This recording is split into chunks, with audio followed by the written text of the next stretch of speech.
God is a middle class family. This is an interpretation of a popular song. You might be able to tell what song by how I read the interpretation. Okay, let's begin. God is a middle class family with internet for neighbors and international trade as a game, a king of the hill. They're thinking about solar panels, if they can get a tax credit and recoup the upfront investment costs. Okay. To be perfectly honest, they haven't paid their mortgage. They barely make enough to get by, but hey, God is really frugal. They don't like to overextend themselves, and the credit's not so good anymore. But oh God, won't you just change the world? Oh God, you can take it real slow. It's been hard since the economy left them. Sometimes it seems so pointless, like the race is unwinnable. But I love them very much. I love the way they laugh. And I just want them to be happy.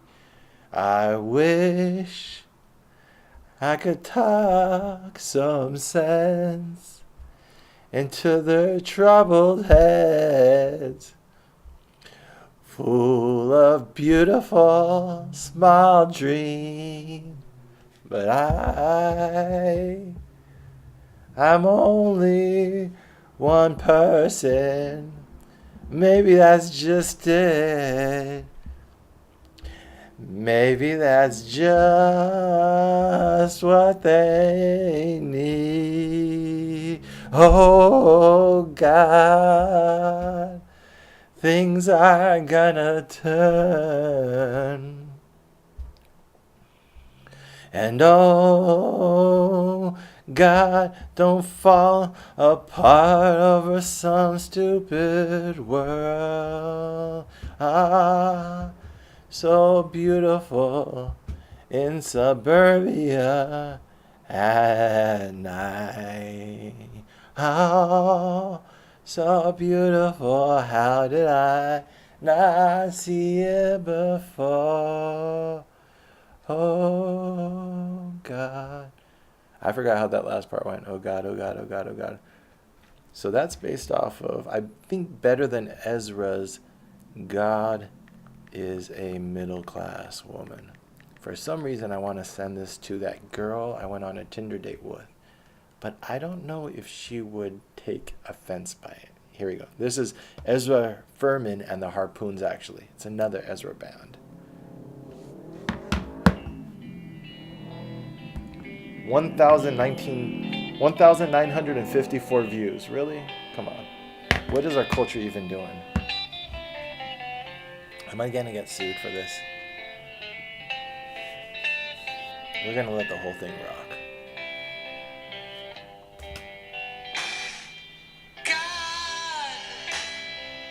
I think I exaggerated his voice.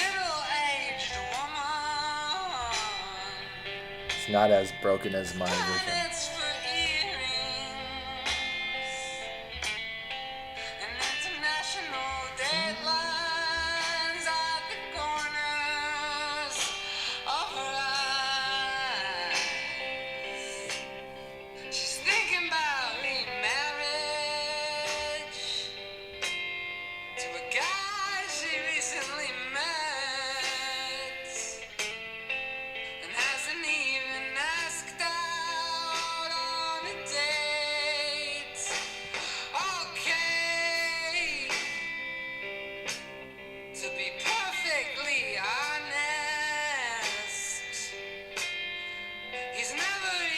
spoken to her. He barely even knows she exists. But hey, God is really shy. She doesn't like confrontation. She's not so young anymore. But oh God, won't you just say hello? Get off Tinder, God. Get off Tinder. Oh God, you can take it real slow.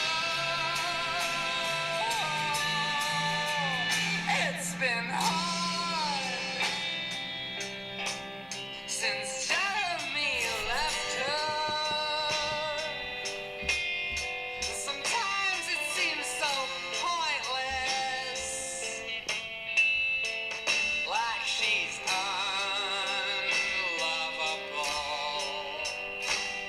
But I love her very much. I love the way she looks, and I just want her to be happy. I wish I could talk some sense to her troubled head, full of beautiful gray hairs. But I am only human. But maybe that's just it. Or maybe that's just what she needs. Oh God, things are gonna be fine. Oh God, don't lose your head over some stupid guy.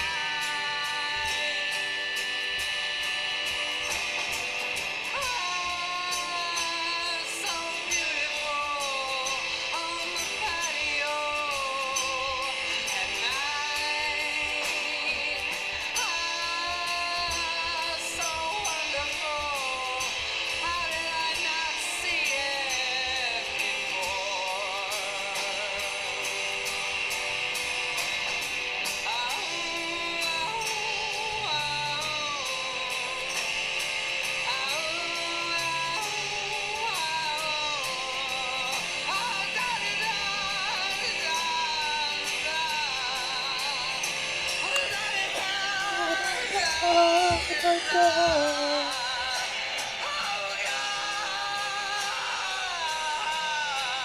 That's how you say those. I wasn't sure how the oh gods went at the end. But like that. That's how you do it.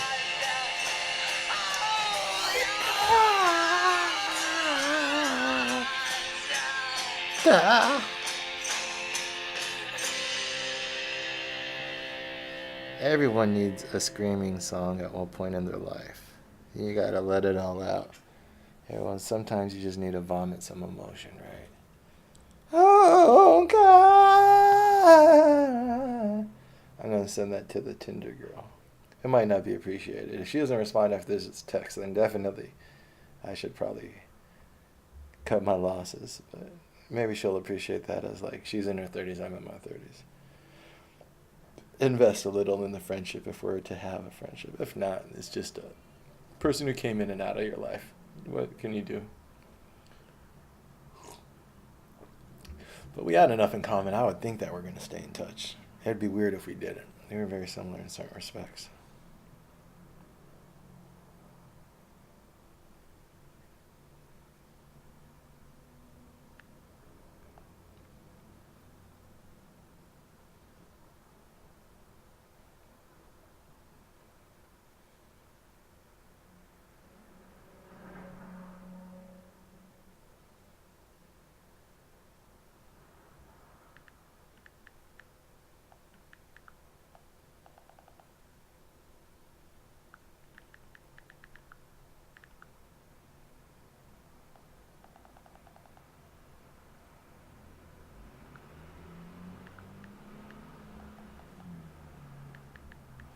What should I say? Thought? I'm just gonna send it alone.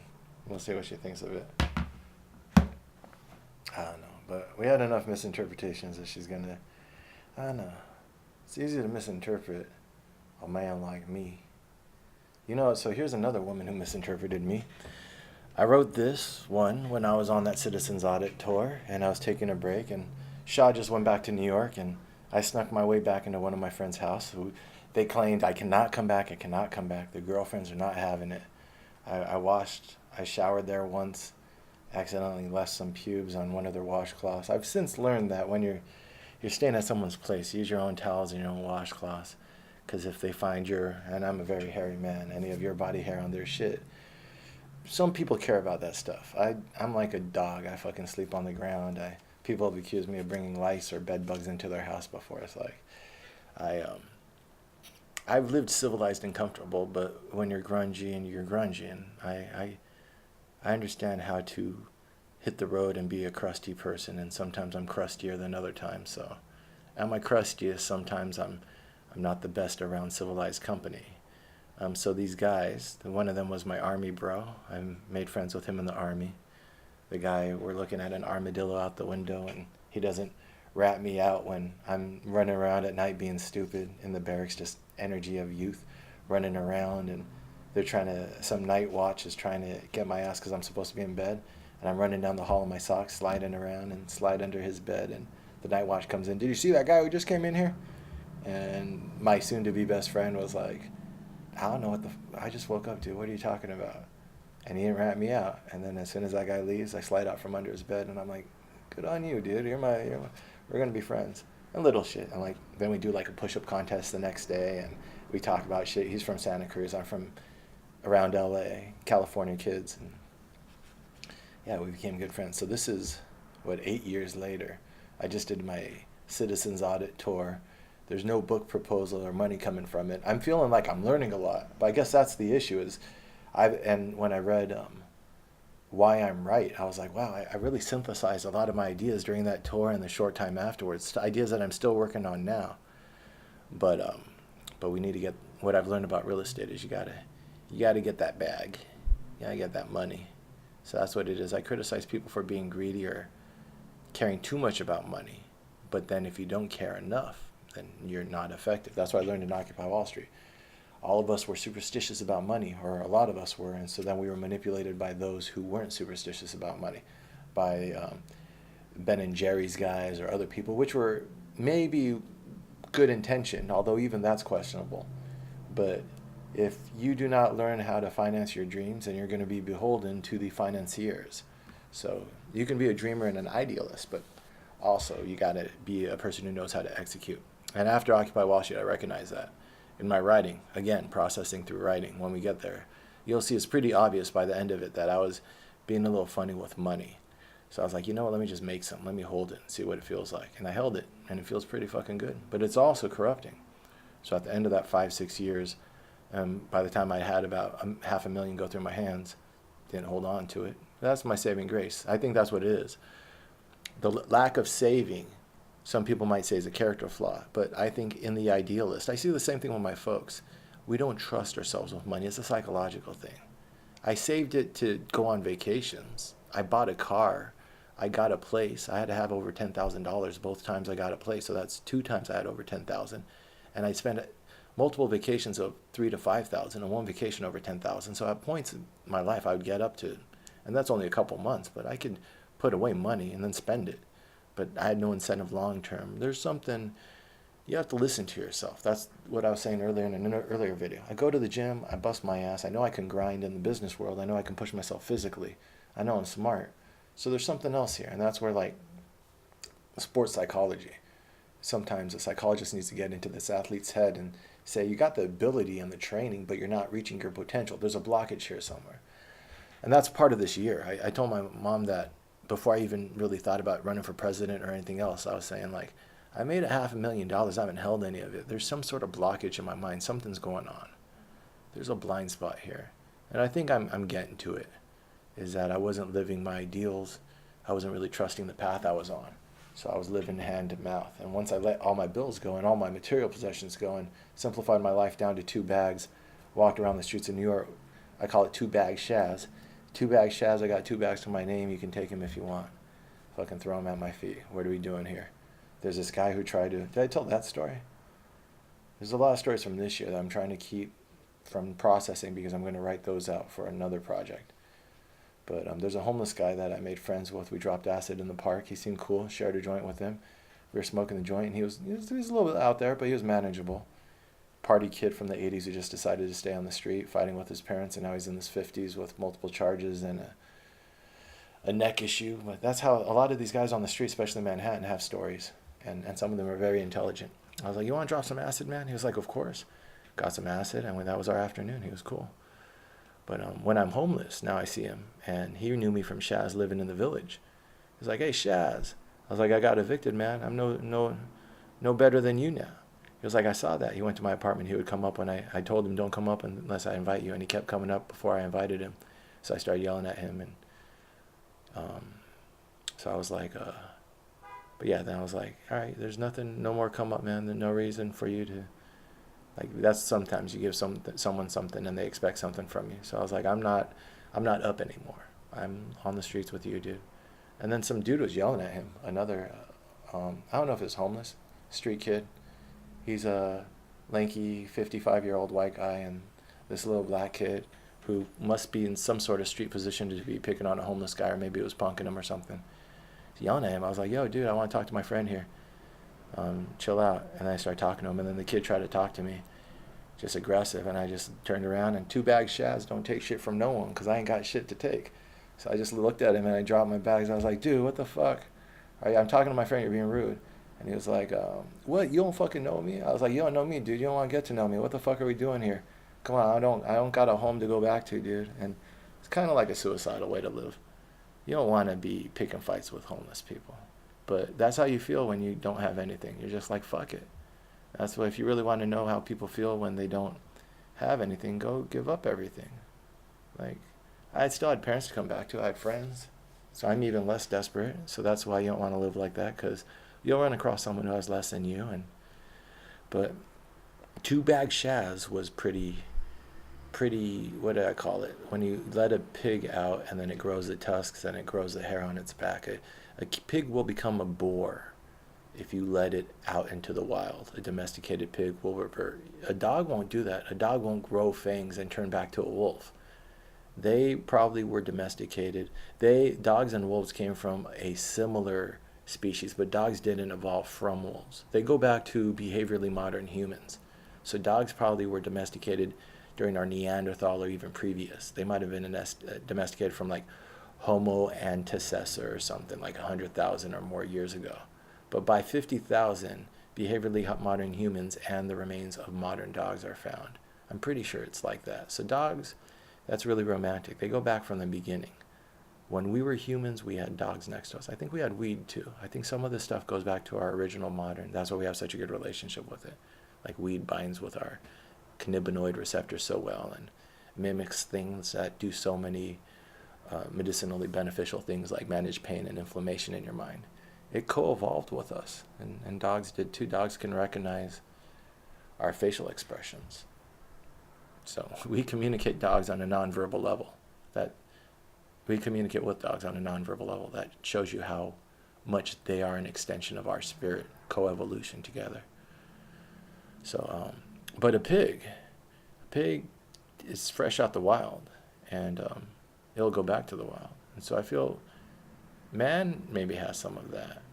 You lose this domestication, civilized nature in places of warfare, places where society falls apart, and this funny thing comes out. This wilder, animalistic, and I don't know if it's something to glorify, but it's there. And 2-bag Shaz was getting a little bit boorish, and yeah, if you're finding that you are yelling with random people on the street, then you're probably becoming a little bit uncivilized, and that and some other things were like, I need to go find a home again. That's what my girl at the time asked her if I could crash with her. Well, my on again, off again dancer girl. And she was like, nope, I don't want that in my apartment. You're a little too crazy for me right now. She called me desmadre, without a mother.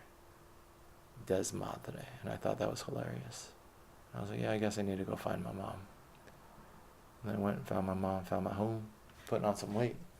I guess I'm keeping the beard. Maybe I should shave the beard, become civilized again. But I'm buying back into society little by little. These videos are like, I was like, all right, came here pretty weak and wild with nothing to my name, bumming off of people. I'd done that enough, and I was like, let me walk back into society. There's going to be some money at the end of it for me. Not because money is the end goal, but because you need it to do certain things. It is a potential. And as we get money, we're going to practice charity and love to make sure that we don't have a cold heart. And in the future, if I have to again, I'll give up everything in order to remember who I am. I think, who used to do that? Tolstoy? Dostoevsky? He would make a fortune then spend it just to make it again. Some of us idealists maybe are always suspicious of money our whole life. But I think I've learned some good wisdom here that next time I have it, I think I'm going to try to act differently. It might just be corrupting, and as long as you hold money, you're always going to just be getting cancer in your hand. It might be something that, I don't know, there's a wisdom to it. But hopefully I have more wisdom now than I did last time. Last time was more of a reaction, I think. After Occupy Wall Street, I was like, fuck it. I don't want to be broke anymore. I'm done with this whole broke fucking protest. That's what it was. It was like, I protested with my ideals and saw a lot of insecurity about money there. And then I hung out with an anarchist group, and then they turned on me. And then it was like, all right, all these idealistic guys are fucking, that's not where the wisdom is. Let me run with a tribe of money for a little bit. And then I ran with a tribe of money, and I saw a lot of ugliness there too. So that's not where it is, but you've always known this, Shaz. You have to make your own truth and your own path. Even if you borrow from others, which is what we did with God is a Middle-Aged Woman. That was a good rap. I should rap there. But Tolstoy, Fortune, Gambling Away. I'm trying to find this. I say so much bullshit. I want to at least know if some of the shit that I say is true. I think maybe he was just a gambling addict. Yeah, he might have just been addicted to like this stimulus and dopamine. I think he was the guy always in poverty and then write a book and then come out of poverty and then go back to poverty. That's not really admirable. It's not like he's giving it away. Well, he's donating it to the casinos, but that's not a philosophy.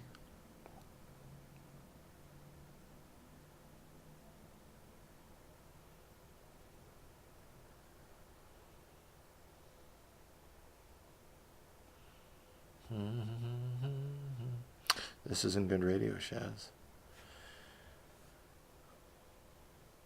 5 things you may not have known about Leo Tolstoy. He's on my mind because I'm reading an anarchist history right now by the great Woodcock, the great anarchist historian. He was a self-improvement junkie, inspired in part by the 13 virtues Benjamin Franklin spelled out in his autobiography. Blah, blah, blah. He inspired a cult and Gandhi. He had a massive beard. That's a nice beard. That's like a multiple year beard. In order to get a beard like that, he was rocking that for a minute. I should read more about Tolstoy. You know what? None of this is telling me. Anyways, he's an interesting character. I should probably, that's the nice stuff, is live a life well lived, develop your own philosophy, then read the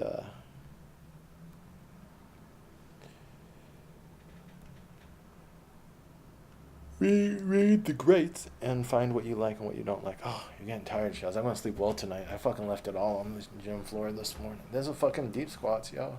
Those compound movements, and then I did. What did I do today? I do my sets are pushing and pulling. So I did my pulling sets today. Biceps, back, and legs. Some people have different sets. So I do a 2 on, 1 off, 2 days, and then 1 day rest. Tomorrow will be the rest day. I'll have more energy. So I did yesterday I did pushing, so that's chest, triceps, and shoulders. Then today I did back, biceps, and legs. And I try to do different exercises that I don't do. That's funny. Now I'm talking about working out because I'm working out. And I got like 5 more weeks of my program, so I shouldn't talk too much about that. And then I talk about sex when I'm horny, and I talk about, I don't know, cycle through what's in your mind, Chaz. Talk about whatever's in your mind. What's in my mind right now is cutting this video, starting the next video, because I want to do a bunch today. We're catching up. So what do we just do? God is a middle class family instead of a middle-aged woman. And I played the song For You, which by you I mean me, and by Mina I mean us. And I texted that song with no words, just that song, to the girl from Tinder. And we'll see if she responds. And if she responds, we might have a friendship to salvage. And if she doesn't respond, I'm just bugging her now. 2-word text and then 1 song text. So if she doesn't respond, she takes it as offense. And I'm an ass. And whatever. Oh, I started that because I texted her. And then my friend, and then I started talking about the army. So I was at this house in San Francisco. She had already left. And I'm going to be better at staying on topic. I'm going to have to pay attention to that, I guess, when I watch these. And I'll notice I just started a topic and I never closed it. I'm usually pretty good at closing all of my loose threads. Unless I'm like smoking or something. But that's where I get the concept of closing my loose threads, because when I smoke, my mind wanders, but I usually am able to get them back into the pen. That's the only way you can carry on a conversation when you're high. So, San Francisco, I'm at this place. I write that song when I'm doing my wandering. That was right before I went to walk in front of Nancy Pelosi in San Francisco. She's a Speaker of the House, and she has an office in San Francisco, and I'm going to walk in front of her office back and forth, the distance from the border of Iraq to Baghdad, in order to protest this war of aggression that the Democrats don't have the political will to stop, and so we are all angry because we elected them in order to stop these endless wars. They're not doing their job, and they're not prosecuting George Bush and the war criminals of the past administration because they're cowards, or because they're corporatists, or whatever. But before I come up with that idea, I'm creating compulsive art to heal. Yeah, that's my whole idea. Art heals. And so I'm like, fuck, I just went through a lot of tough shit, and I just lost my girlfriend in the process. And we had a huge fight before she left. And so I snuck into my friend's house. Not snuck in, but like, they're home, but the girlfriends aren't home. The one that like I used her fucking washcloth without her. And then the other one, she was a cheesemonger. She fucking bought cheeses for like Whole Foods or something. I don't know why she didn't like me. That's pretty hippie. But it's just, everyone has a job except me. And they're like, fucking get a job. Stop being a bum. And I'm like, I'm being a writer. And they're like, be a writer at home. Be a writer on someone else's dime. I'm like, I just want your shower. It's fucking bros before hoes. And so my friends, I get to the place, and I've lost my Shaw by now. And they're like, you shouldn't be here. They let me in, and we're talking, but they're like, you need to leave before the girls come. They're going to fucking, because these guys, they're, as the technical term would be, pussy whipped. They're like, our women are going to fucking have our ass if you're here. And I'm like, I'll leave before they come. Don't worry. We're smoking cigarettes and talking. And still smoked in my 20s. And one of them comes home early. And I'm like, fuck. And I hide in the bathroom. And then we had this embarrassing moment where I won't leave the bathroom. And the girl's like, that's the cheesemonger. She's like, he's here. And she goes straight to the bathroom. Get the fuck out. And I'm like, I won't come out. I'm like, I'm not leaving while she's here. She's a tiny little girl, a little shrew. And I was fucking scared of her. My friend didn't marry her. He married he likes those tough girls. They're sometimes the best, but I think she was a little bit too harsh. His current wife, I met his wife. His wife she has a mouth on her too. She's sweet, but I guess some guys need that. Yeah, because they're like a little bit of a dumbass and they need the girl to keep them in line or whatever. It's a balance. Every relationship has its logic, whether you see it from the outside. But this girl was like, she was about to whoop my ass, and I would not come. I just knew it was going to be a confrontation. I was like, I'm not coming out. And then I stayed there. I think I might have spent the night in the bathroom. That was pretty cowardly of me. I guess, yeah, if you want to know what really, you show me the toughest guy in the world, and I'll show you a type of woman who could probably put him in line. But yeah, some of us guys, no matter how tough you think you are, that scolding female energy just fucking puts us to shame. And she was scolding the shit out of me through that bathroom door because she told me not to come back, and that was funny. But so she we got an agreement. She said, all right, you can have a couple days. And I was like, thank you. I'll get out here in a couple days. I promise. Shit. Come on. We're like, we go back away. Me and the dudes, we were like, we went through some shit. It's like, like, I'm not taking your food or your shit. I'm just asking to sleep on the living room floor for a couple days. I just lost my girlfriend. I don't even know if I'm doing this writing project anymore. Just give me a minute. And also, one of the dudes worked from home. So, like, I got to hang out with him while he was at home. He didn't like being in that big house by himself anyways. It was on some hill right above Haight-Ashbury. The hill right above Haight-Ashbury. Fuck, it might have been, I just read about where Hunter S. Thompson lived. He might have lived in that same area. It was really, you could see like the bridge and everything. A lot of the stuff that he said in the book, Freak Kingdom, a book that just came out about Hunter S. Thompson. But so during those couple days of a reprieve, when we came to an understanding after, which I earned by claiming amnesty in the bathroom, um, the like Noriega, was that the guy, or claiming amnesty in the church? And then I wrote that poem, and I said it to her. I'm trying to show her that I'm a writer and my words have worth. And she did not like the poem. She just didn't like me. She thought I was a bad influence on her boyfriend, which a lot of people think I'm a bad influence, probably. Yeah, I went by the dude in April, and I have a recording of our conversation, and he was only probably tolerant of my craziness because I posted my tax returns online, so he saw I was making money, and so he probably thought, okay, Shaz is being normal now. Or fucking, they don't call me Shaz, call me David because he knew me as David, and it's really hard for people to, when you change your name, people, I don't know, people could call you whatever they want. I have the appearance of ego. I don't really have ego. I don't give a fuck what people call me, but if you call me David, you're probably going to be confused because I'm going by Shaz now, so probably more people will know me as Shaz, but it is what it is. It's just a tool. It's just something, a different side of the gem at which to allow the light, or a different side of the gem to allow the light to pass through. It's not, I'm not the gem, hopefully. I'm the light, and the light comes out in different colors. The Shaz colors, the David colors, the unnameable, unknowable colors. But I said that poem to her, I remember, one morning, and my friend from the army thought it was hilarious. Why? I don't know. It's interesting. But what did she say? She said, you're so fucking arrogant. Who are you to tell God is a little... You sound so judgmental. She said, they have small dreams, and that you just sound like you're just looking down on them. I was like, no, it's love. And then I tried to play her the song. I was like, no, this guy, he's not looking down on the middle-aged woman. It's like unnoticed beauty. It's the same as the fable of the mermaid and the drunk that Pablo Neruda said. The poet, this is a common theme of poetry, unrecognized beauty. This is what breaks our heart, is if you read the script for Twilight, the opening shot where we see Kirsten Stewart, however you say her name, which seems like an awesome person. She seems like a really cool, sincere human being. But it says a non-standard beauty appears in the shot. That's why she has a certain look to her, and she's pretty. She's a beautiful girl, and she's done many movies since that showcase her beauty.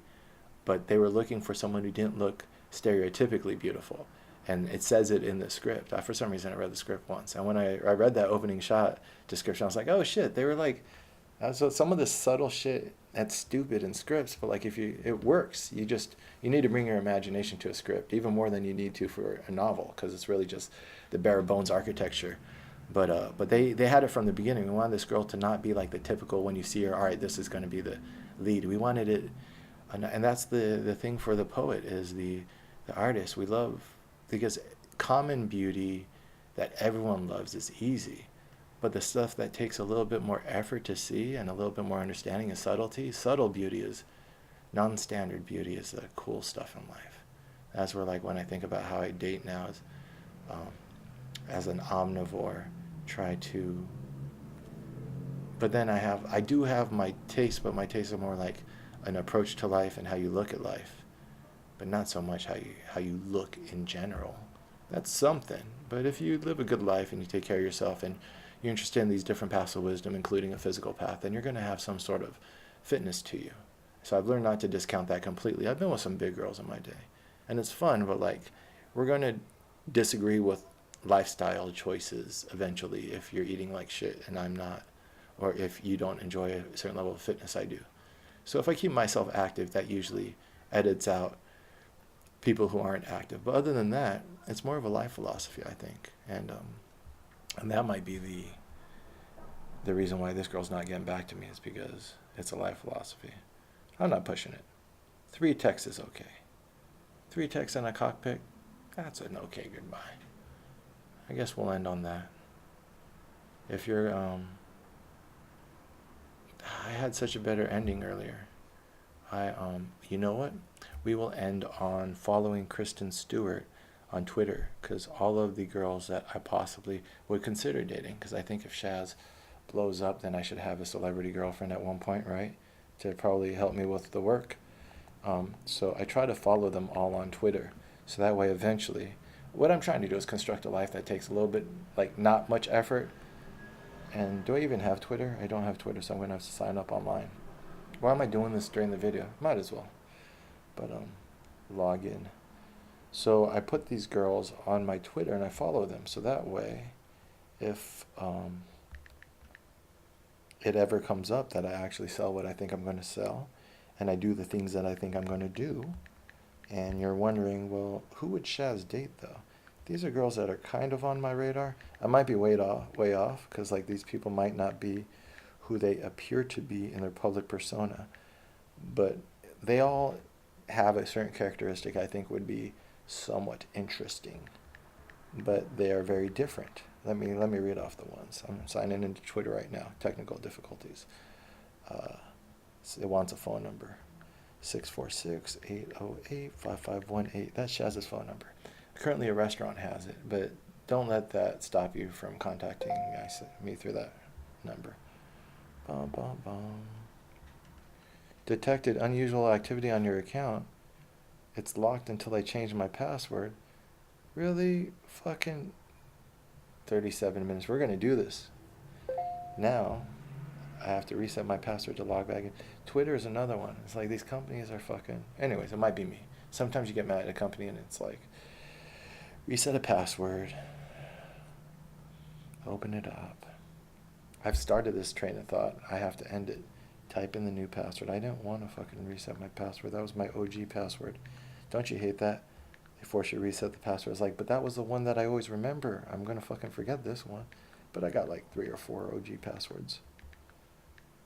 Alright. 0000. Wait, did I just say it out loud? Fuck you. Alright. So, I just remembered that I want to follow Kristen Stewart in case we're in the same place at the same time. Kristen Stewart. And I'm like, hey, I talked about you on my video blog about my, what is this, reviewing my life to this point. And then, here we go. Is it 8 Kristen? Is that her? I'm trying to find the right one. I don't know if this is the official one. This might not be the official one. Maybe it is Kristen. This is taking way too long. 38 minutes. As long as this is not 40 minutes, it's good. Kristen Stewart. It is Kristen. Huh. I act like I know these people. I don't even know these people. Kristen. Well, but you know what? So what is the reason why I would follow her? I don't even follow Twitter. I don't use this shit. But it's a way to like keep track of like, it's like a little public thing. So that way, like, let's say anyone's interested in my life and they're like, oh shit, Shaz might be interested in so-and-so. And then I let that person speak on it. And then maybe, you know, like fans or enemies or whoever put something out in the atmosphere that becomes something. Maybe not. Maybe I don't know how to socially interact online. Kristen Stewart. 490 tweets today? Really? Does she not have a fucking Twitter? Which would be cool. Like, I guess the type of girl I would date probably wouldn't have a Twitter. But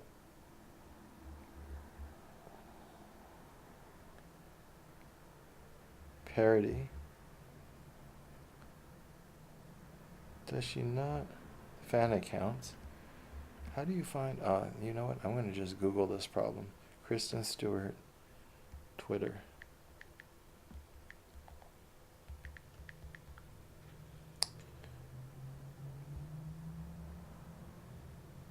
She's a parody official KS. This is my one official Twitter. The other ones are fans. That's nice. She's in Los Angeles. See, she's right down the street. Maybe we'll smoke a blunt. That's the thing, though. Why would people hang out with you if they think that you're trying to fuck them or if you have, like, a celebrity crush? But if I'm just like, you know, these are girls that are kind of like, there's something interesting about them. And then, like, you hang out and, like, maybe, you know, nothing happens between us, but, like, now there's, like, a good connection. And through that, you know, one of my friends are good for her, one of her friends are good for me. That's how you develop a social network. Why is she interesting? Because she's in interesting movies. She seems to be a good actress and growing through her art form. I'm good at my art form, or I'm trying to grow through my art form. Seems like she thinks. She doesn't care too much about what people think about her. She just lives her life and acts on her own. I think she's pitching for the other team right now. I don't think she's even into dudes right now. So, but I don't believe in that stuff. Just people are people. All right. So, who are the girls on my short list, on my celebrity short list?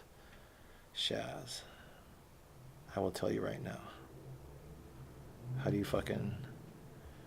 I want to go home. All right. Following. I'm following only 3 people. I thought I was following more. Here we go. I'm following Kristen Stewart. I'm following Alexandria Ocasio-Cortez. She's a hot new congressman. I mean, hot like she's topical. She's cute. All these girls are cute, but like again, like if you lead an interesting, active life, you're probably going to physically have something to offer. Skin is soft, you know. There's a lot of beauty, subtle beauty, blah blah blah. Lady Gaga. I watched that documentary 5'2", and I was like, you know what? I'd date Lady Gaga. She seems pretty cool. But she needs mellowing energy. She seems like she has a lot in her life, and she would need. But that's why those types of girls usually like me. Rihanna's wild, so she'd be fun. But and she also seems like she some of these girls, like some of my friends, have bad, not bad judgment, but like my friend, she told me my picker is off. The judgment I used, not judgment, but like she just didn't trust her own judgment. Not that it was bad, but like she just had a bad. And Rihanna too. It's like when you see her dating someone, I'm like, really, you could probably do better than that.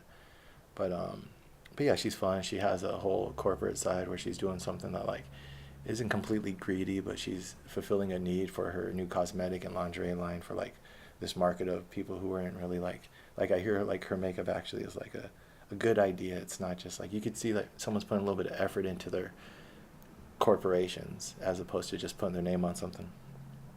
Taylor Swift, that's just like that would be like a hate fuck or something. I don't think we have much in common at all. For like, yeah, I don't even. I mean, to say you don't find a woman attractive is kind of rude. Like Taylor Swift's a pretty girl. Everyone is pretty and she's cute. She's not, you know, those women that you would date just because they're beautiful. I don't know. There's all of that stuff. Like if the person's not vibing with you, you're gonna find a flaw, no matter how small. And if they're vibing with you, then you're gonna find beauty within any flaw. You're gonna think the whole overall package is like, wow, Cindy Crawford's mole makes that look. So, but Taylor Swift doesn't seem like we'd have a lot in common out of all the girls on my list. But whatever. If you're gonna be a celebrity and have this big of a brand, I have to respect that. So, um, and then Rose Namajunas is probably out of all the people on the list, the person I have the most in common with. Seems like a very good spiritual core. But out of all the people on the list, probably the person least likely because she's in a good relationship right now, and that dude seems like a good dude. So you don't really want to step on toes. But my celebrity list isn't like people I'm trying to get. It's just like when I think of a celebrity that I'm like, oh, you know, that's a type of celebrity I date. I'm just trying to put it out there. Maybe within the next year or two, I actually start selling shit, and then like I'm in like functions and social shit, and it'd be cool to like not be completely caught off guard. So I run across someone who happens to be single at the time, and I'll be like, blah blah blah. But no, they have a happy life. I've seen some of her. I don't even follow much social media, but Rose seems happy. Ariana, that's probably like the most likely. None of this is likely. I'm a little undiscovered Chaz, but Ariana seems cool, and she has more depth to avoid that last relationship than that. It takes. I mean, that might be like I'm reading too much into shit, but like it takes a little bit of wisdom and character to avoid toxic people in your life. And I'm not saying Pete Davidson is toxic, but I think she has a little bit more depth about relationships than he does, and she navigated that pretty decently. Like maybe she's flaming him a little bit too much, but she's not letting him frame their breakup. And I think he was being a little insensitive. But then again, I don't know these people. All we know is the fucking tabloid shit. And like how many people are gonna... that's a weird thing. I'm not... It's so weird. You can't become unfamous. and I'm not famous yet, and I don't look forward to being, and I'm not courting it, but for the things I'm trying to do and the things I want to do, I feel like that's a door I have to go through. So it's like, I guess this is my silly way of thinking of that. It's like if I was on a stage to actually consider stuff like that, oh, I'm going to be at this function and so might be there. How would I feel? Because I have this other view to this. Oh, and then, well, yeah, Chloe Bennett, but only because she's dating that one guy, and he seems like a douche nugget. So, sometimes just to fuck with people, you hit on their girlfriends. That's not Rose. Her boyfriend seems awesome, and fucking if you actually respect someone, you don't want to fuck up their life. You want selfless love, so you want them to be happy, and they're very cute and fucking. So I think anyone who would hit on Rose would be like, that's kind of rude. Like, if you really thought that she's a good person, you should want her to be happy. But Chloe and her boyfriend seem like kind of silly people, so like she's on my list because I don't respect her boyfriend. So there you go. Um, but yeah, I guess that's a hate fuck, right? I had sex with someone once just because out of pride to make someone else mad. That's another story. That's the Shaz sexual philosophy story. He's not a saint. He is a complex creature, as are we all. The girl was a nice girl and we had a good vibe, but I knew my motivation was really just because this other girl thought we were going to do something, and so I did it just in the back of my mind, like, well, you know what? Now it's happening. But we'll talk about that in the proper forum. This isn't the proper forum. What's more intriguing that I got out of this? What are we on? Are we still on the fucking God is a middle-aged woman thing? What's more intriguing is where is it? We are, fuck. God is middle-class family. Yeah, because of that girl, my friend's girlfriend. When we started talking about women, but the whole idea about celebrity, like, God forbid I achieve a modicum of celebrity in my life. You would think if you're running for president, you're going to get some attention eventually. It's like there's so many like contradictory little problems to solve and paradoxes. No one's paying attention to you. But then if you succeed, too many people will be paying attention to you. Not that you can have too much attention. I think it's bad for it's like a cancer and it's an addiction. And I guess so that's why this year I was trying to figure out if I actually wanted to go down that path. And then if I was going to, make sure that I'm able to lower my energy. Because as you get money, I notice money will do it, but fame will do it too. You're going to elevate yourself. So if you don't know how to calm yourself down, you can fall into that hubris and ego, which I think is what was taking down Mr. Drake and some other people, Kanye West. And just you have to have a practice of humility and lowering your ego for times at which I get it. After you walk out the gym, you're like, I'm fucking King Kong. I'm the biggest guy around. Or like, love will give that to you. Money will give that to you. It's like, you gotta put things in perspective. They say that Julius Caesar, when he would have these big parades in his name, would have a man sitting right next to him just whispering in his ear, you're still mortal. You're still only a man. It's like, you need that person in your ear. Yeah. People get too full of themselves. So I guess I flirt with egomania to practice it. And having my Twitter just have girls I would consider dating who are celebrities is that too. But the thing is, wouldn't it be smarter to pull a Ben Affleck or a Matt Damon and date a normal girl? It's like what Matt Damon dated a waitress and married her. Ben Affleck, of course, a babysitter. Everyone knows that. I don't know. Ben, what's up with Ben? Ben a cool dude? Would I hang out with Ben? I wonder about this. You shouldn't invest so much in celebrity. Would people hang out with me? Who would I hang out with? I'd be talking to my Armenian girlfriend, and she's all about the Kardashians. And I was like, well, dude, when I'm famous, you can hang out with Kim when I'm hanging out with Kanye. One of my clients, he worked on Yeezus. He was a producer. He was a rapper's producer. I can't really say who, or else that would be too much, but he was a producer. It might not even have been Yeezus, but he was a producer on one of Kanye's last, it might have been Life of Pablo. This, honestly, I'm not sure which, but he is one of these rappers who came out in the last 5 years. Their main, not main producer, he's a sound guy. He does the mixing at the end out of an Uber. So he says that the best way to get the sound, he gets in the back of an Uber with his laptop, and if it sounds good in an SUV, then he's pretty sure it's going to sound good anywhere. So getting back to celebrity dating, he told me he was on the celebrity dating app. I forgot what it's called. I forgot it already. But they check your social media to qualify you. He said John Mayer's on it, some other people, and he's got some decent height to him. So he's got like attributes that like maybe models and stuff would like, and money in the bank. But so he's like 6'2", maybe 6'3". But he's just a dorky, tall, white kid. He was like maybe in his early 30s when I rented him an apartment. But he's telling me, yeah, I just went on this date with this Victoria's Secret model, and like she's lonely as fuck, and like we go over to her place. I don't think he had sex with her, but like it's just you see this beautiful woman with a fucking career and like, if not a millionaire, like pretty good 6-figure income, just lonely on a dating app. So this dating app is for people like that. But in order to be in there, he's in there because he's freaking has tons of celebrities on his social media because he produces for a decent rap star. And and he goes to these shows. He did a show once. He went out there and he fucking DJ'd a show because the dude wouldn't come out or something. I don't know. He has decent social media. He has like him on stage in front of fucking fans in stadiums and shit. So yeah, that got him in the social media dating app, and then fucking and now he's dating models. And so he thought it was hilarious. He told me he's like the dude in cargo shorts that people are like, why is this guy in the club? But he knows someone or he's part of the talent.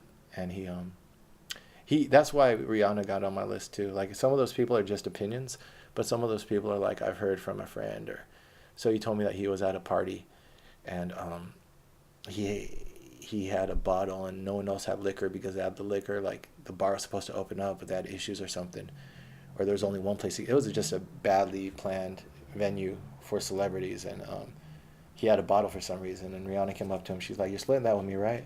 And so all night, just him and her, we're passing it back and forth, getting fucked up. So she seems like a cool, normal person. Shit that I've done. I haven't done shit. I mean, like, I like to, oh no. You get one story and you're like, oh, that's my type of person. But she seems down to earth. But other than that, I don't know. Investing too much time and effort into daydreaming about people that you don't know isn't good. So you do it, it's funny. It's more of a meditation on fame itself. And also because the people I meet, like this dancer girl, she could be famous. I told her when I met her, I was like, we could get you out to LA and get you an agent. She has an amazing spirit. She has a Marilyn Monroe spirit. Because Marilyn Monroe is like a normal looking girl, but that spirit is what fucking takes it over the top. As people meet her and she's so fucking engaging and intelligent and good with her energy. And so that's what this dancer girl was. But like, for everyone that makes it, there's a million, I mean not a million, but like 1,000, 100,000 who, if not but for fortune, they have the looks and the talent and the skill and so I know what is out there in the real world, and it's almost like once you've made it, you're disconnected from the real world. So that's what I wonder, I guess, if I ever get in a position where I'm disconnected from the real world. I guess that would be my dating pool, and it would be actually smaller than the real world. So how much do you trade for your fame? You trade the larger dating pool for the smaller one, and now you have to fucking, it's like between Mac Miller and Pete Davidson. That's not a good choice. There has to be more people, but then how do you meet people? That's what Lady Gaga in her documentary came off as lonely. It's like, how do you meet people when you're that famous? How do you know that they're not predators or assholes? I don't know. I guess that ties back to God is a middle class family, because it came from a song about a middle-aged woman about unappreciated beauty. And I said this before, if a pedestal is as confining as any cage, then so is fame. Just because you're in a glass box doesn't mean it's not still a box. Everyone can see you and you're dancing and you're entertaining, but I can imagine that's exhausting, especially someone like me who likes their privacy. That's what, like, if I was going to ever achieve any modicum of fame, it's going to be through writing, where I have a little bit of a buffer. Read the work, but I have a little bit of, even this year, how I'm planning this out. I'm talking about this last year, but then, no, I'm talking about my life, but then 2019, I'm going to process 2018. I'm going to try to keep a little bit ahead of the analysis so I can have some sort of buffer. We'll see. We'll see if I am as smart as I think I am. A lot of my arguments come back to that statement. We will see if Shaz is as smart as he thinks she is. Well, we see. What are the odds that I date one of the people on this list? Chloe Bennett, I'm looking at you. I think that's the highest odd. I should get into that celebrity MMA fight between me and Chloe Bennett's boyfriend. What is that dude's name? I don't even know what the fucking dude's name is. Just like, you see someone in the news and you're like, why do I even know about this person right now? Is that how people are going to feel about me? They're going to be like, why do I even know about this person right now? Well, you're going to have 150 videos to get to know me if you want. But I don't recommend it, because